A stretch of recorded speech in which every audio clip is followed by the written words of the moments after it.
કે આ પૈકી 18,03,050 મતદારો મૃતક છે, એટલે મૃત્યુ પામેલા છે. ઓળખ ન થઈ શકી હોય, એટલે ખબર નથી કે કોણ મતદાર છે, એનો કોઈ અતો પતો નથી મળતો. એવા 10,10,10,243 મતદારો છે. સાથે સાથે કાયમી સ્થળાંતર થઈ ગયા હોય એવા 40,37,187 મતદારો છે. આ ત્રણેયનો સરવાળો કરીએ તો ફોર્મ નથી આવ્યા એવા શંકાના દાયરામાં હોય, ખોટા હોય, મૃત્યુ પામેલા હોય એવા કુલ મતદારો ગણીએ તો 74,29,285 મતદારો આજની તારીખે ચૂંટણી પંચ પોતે સ્વીકારે છે કે આ મતદારો ત્યાં હયાત નથી. એનો સ્પષ્ટ મતલબ છે, અમે તો કહેતા હતા 12% રેશિયોમાં વોટ ચોરી થાય છે, પણ આજે ચૂંટણી પંચે સ્વીકાર્યું છે કે 14.61% મતદારોનો અતોપતો નથી. એટલે આ જ રીતે જો જોઈએ તો 2002 થી અત્યાર સુધી જેટલી પણ ચૂંટણીઓ થઈ, આ 14%ના રેશિયોએ વોટ ચોરી ગુજરાતમાં થઈ રહી હતી. આટલા બધા મૃતક હોય, આટલા બધા આઈડેન્ટિફાઈ ના થયેલા મતદારો હોય, આટલા બધા સ્થળાંતર થયેલા મતદારો હોય, તેમ છતાં અત્યાર સુધી આ મતદાર યાદીમાં નામો ચાલ્યા, અત્યાર સુધી આ નામો પર ખોટા વોટ નખાયા, અત્યાર સુધી આ વોટોની ચોરી થઈ.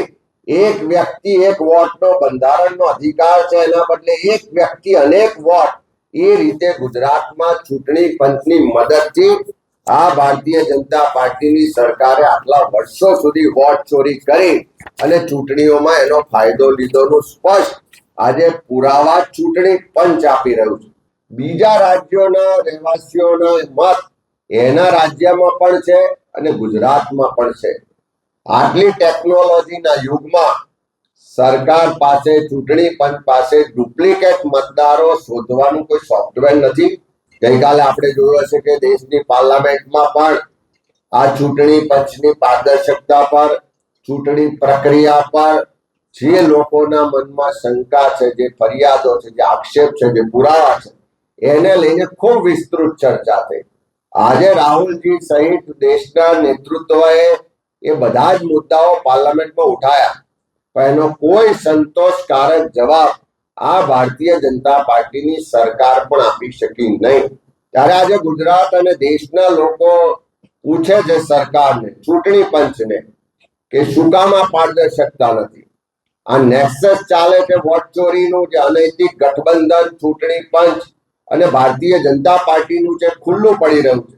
જનતા પૂછી રહી છે કે જ્યારે જે ચૂંટણી કમિશનરો, ચૂંટણી આયુક્તોની નિયુક્તિ કરવાની હોય, ત્યારે વર્ષોથી સિસ્ટમ હતી કે ચીફ જસ્ટિસ ઓફ ઇન્ડિયા એમાં એક પેનલના વ્યક્તિ તરીકે હોય, જેથી કરીને કોઈ પક્ષાપક્ષીને બદલે તટસ્થતાથી, ન્યાયિક પ્રક્રિયાથી એક ચૂંટણી કમિશનરની, મુખ્ય ચૂંટણી કમિશનરની નિયુક્તિઓ થાય. એને પેનલમાંથી હટાવી દીધા આ સરકારે. તો શું કામ હટાય એ પ્રશ્ન દેશની જનતા પૂછે છે.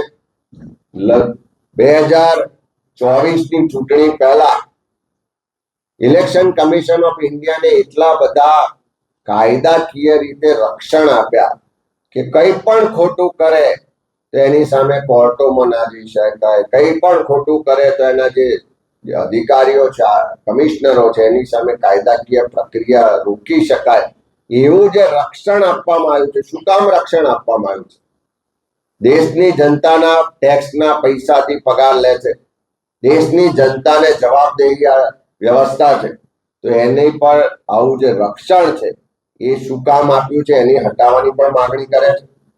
ઇલેક્શન પારદર્શક રીતે થાય, ક્યાંય ખોટું નથી થતું, તો દરેક જગ્યાએ ઇલેક્શનની પ્રક્રિયા દરમિયાન વેબકાસ્ટિંગ કરવામાં આવે છે, સીસીટીવી કેમેરા મૂકવામાં આવે છે. પણ જ્યારે તમે સીસીટીવી કેમેરાના ફૂટેજ માંગો તો ચૂંટણી પંચ એમ કહે છે કે અમે તો ડિલીટ કરી દીધા. તો શું કામ ડિલીટ કરવામાં આવે છે પ્રશ્ન પણ આજે દેશની જનતા પૂછી રહી છે. ત્યારે આખા ચૂંટણી પ્રક્રિયાને, મતદાર યાદીને, ઇલેક્શન કમિશન ઓફ ઇન્ડિયાને વોટ ચોરીનું એક માધ્યમ બનાવી અને ચૂંટણીઓ જીતવામાં આ સરકાર અત્યારે જે મહારત હાસિલ કરી છે એની સામે લોકો જાગૃત થઈ ગયા છે. અને આપણે બધા જાણીએ છીએ કે આખી દેશમાં લોકશાહી બચાવવા માટે, મતના જે સંવિધાનિક અધિકાર મળ્યા છે એની રક્ષા માટે વોટ રક્ષક તરીકે આખા દેશમાં લોકો રસ્તા પર ઉતર્યા. વોટ ચોર ગદ્દી છોડ એક નારો એવો બુલંદ થયો કે સડકથી લઈને સંસદ સુધી એ નારો બધા જ લોકોએ બુલંદ કર્યો.